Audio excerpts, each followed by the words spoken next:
Hello, dear students. How are you all? Today, I am going to discuss a very important topic, that is change in profit sharing ratio among the partners when we talk about the admission of a partner. This is a very confusing topic for the students, and I'm sure some of you might be facing that problem. So today, I am going to discuss about the various cases that are involved, and we shall solve some numerical based on that. I hope that might clear your confusions. So let's move on and start the thing. So let's begin. There are certain cases which are mentioned here. Let me explain to you some of them. When share of new partner is given but the sacrifice made by existing partner is not given. तो ये पहला case है जिस case में ये कह रहा है कि जो नया पार्टनर है उसका शेयर तो आपको गिवन है, लेकिन जो पुराने पार्टनर्स हैं उनके बारे में कुछ बताया हुआ नहीं है कि उनने कितना सेक्रीफाइस किया है।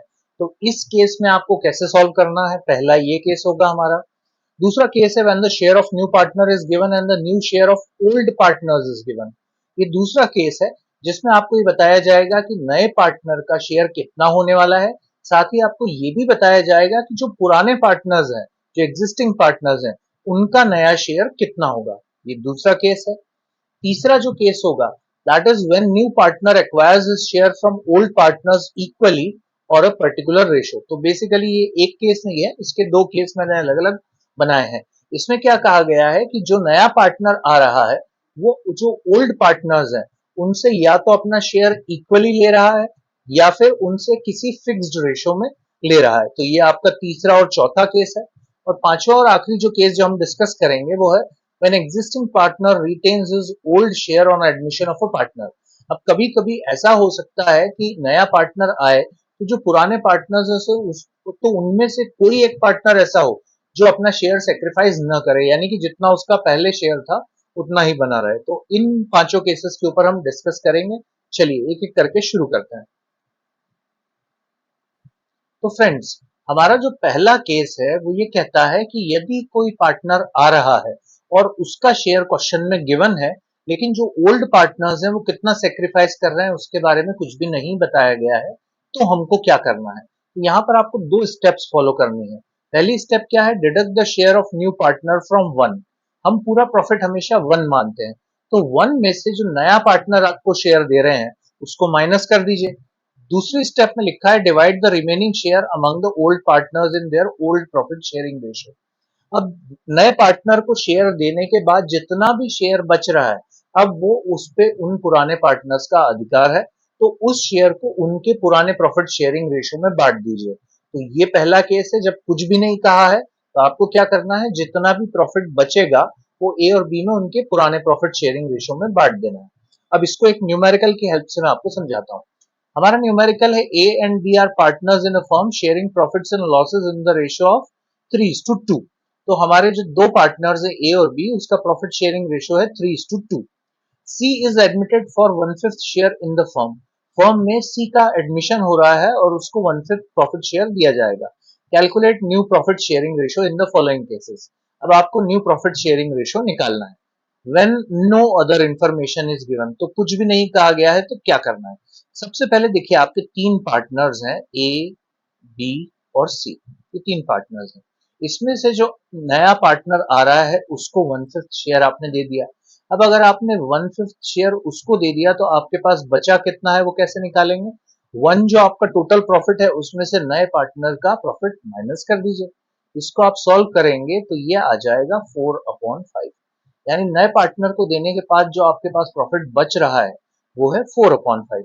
अब सेकंड स्टेप में देखिए कहा गया है कि divide the remaining share among old partners in their old profit sharing ratio.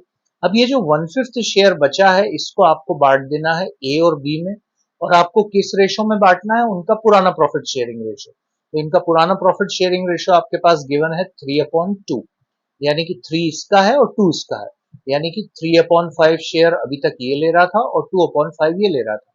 तो अब 4/5 जो शेयर बचा है उसको 3:2 में बांटना है। तो कैसे बांटेंगे, ये जो ए का प्रॉफिट शेयरिंग रेशो है इसको मल्टीप्लाई कर दीजिए आप 4/5 से, और जो बी का शेयर है इसको भी मल्टीप्लाई कर दीजिए 4/5 से। तो ये आ जाएगा 12/25, ये आ जाएगा 8/25।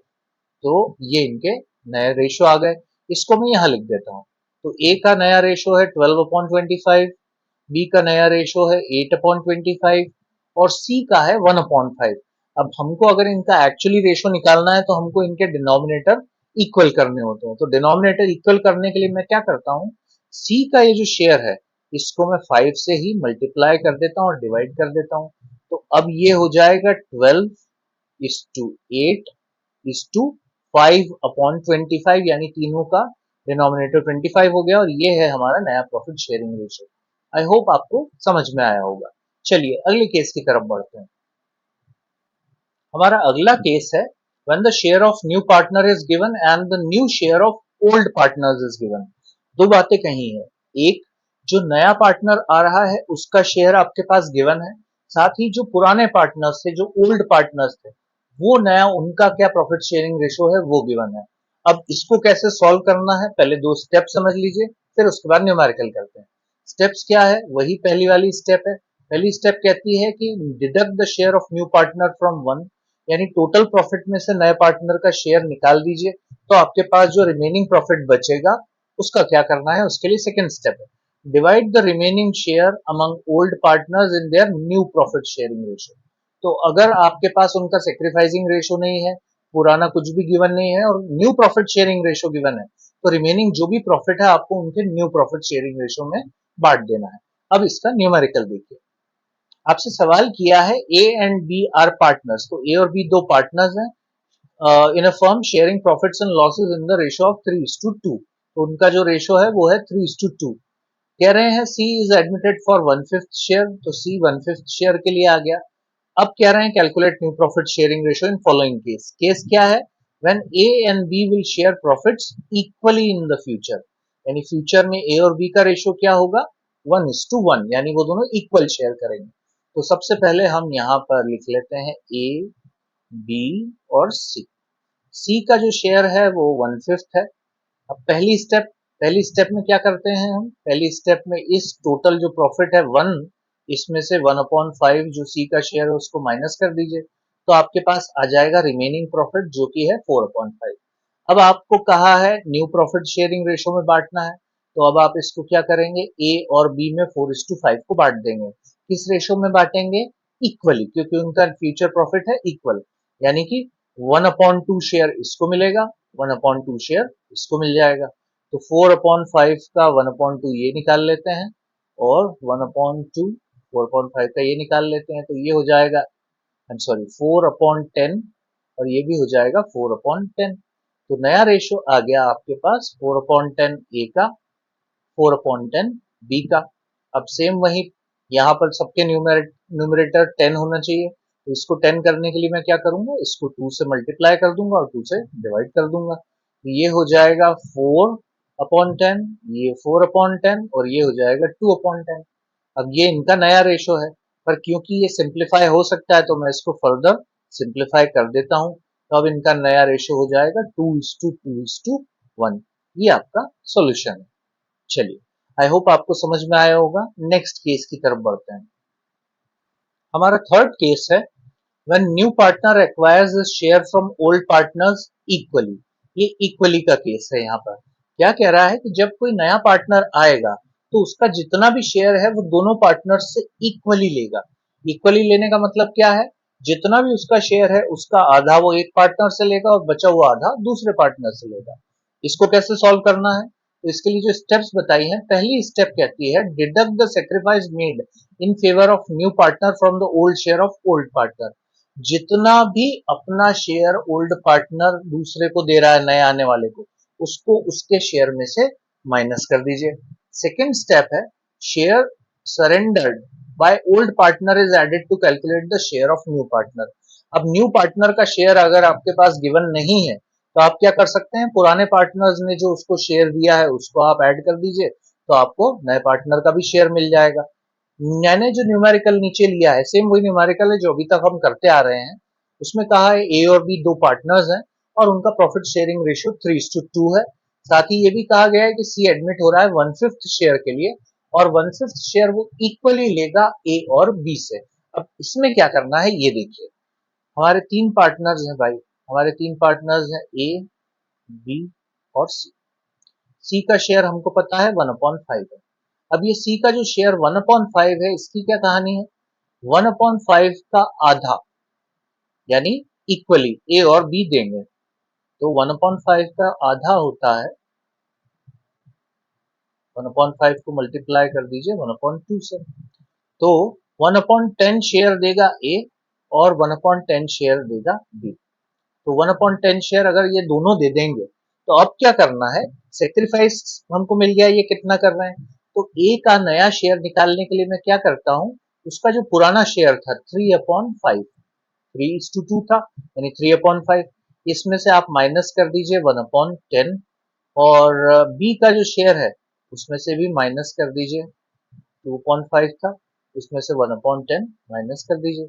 इसको आप सॉल्व करेंगे तो आपका आंसर आएगा, इसका मैं एलसीएम ले लेता हूँ, 10 आएगा, और ये हो गया 6 माइनस 1 यानी 5/10। ए का नया शेयर है, बी का जो नया शेयर है वो कितना हो गया, ये एलसीएम ले लिया मैंने, 10, 5 टू जा 2 टू जा 4, 4 माइनस 1 यानी कि 3/10 इसका नया शेयर है। तो ए का जो नया शेयर आ रहा है हमारे पास वो है 5/10, बी का जो शेयर आ रहा है वो है 3/10। अब इसको भी मैं डिनोमिनेटर में 10 करने के लिए 2 से मल्टीप्लाई कर देता हूँ, तो मेरे पास जो नया रेशो आ जाएगा वो आ जाएगा 5:3:2। तो ये तरीका है इस क्वेश्चन को सॉल्व करने का। एक बार फिर से समझिए, हमारे पास जो है नए पार्टनर का शेयर गिवन था 1/5, और ये कहा था कि ये जो 1/5 शेयर है वो ए और बी से इक्वली ले रहा है, तो 1/5 का आधा ए से ले रहा है और 1/5 का आधा बी से ले रहा है, तो 1/5 का आधा यानी कि 1/10 शेयर ए दे रहा है, 1/10 शेयर बी दे रहा है। तो अगर 1/10 शेयर ए देगा तो उसके पुराने शेयर में से 1/10 माइनस कर दीजिए, आप माइनस करेंगे तो ये आएगा 5/10। सिमिलरली बी पहले 2/5 था शेयर, इसमें से 1/10 उसने सी को दे दिया, तो अब उसका नया शेयर आ गया 3/10। तो ए और बी का शेयर आ गया 5/10 और 3/10। अब सी का शेयर 1/5 है, तो इसको भी डिनोमिनेटर में 10 करने के लिए हम 2 से मल्टीप्लाई और डिवाइड कर देते हैं, तो ये हो जाएगा 5:3:2 नया profit sharing ratio. I hope आपको समझ में आया होगा। चलिए अगले केस की तरफ बढ़ते हैं।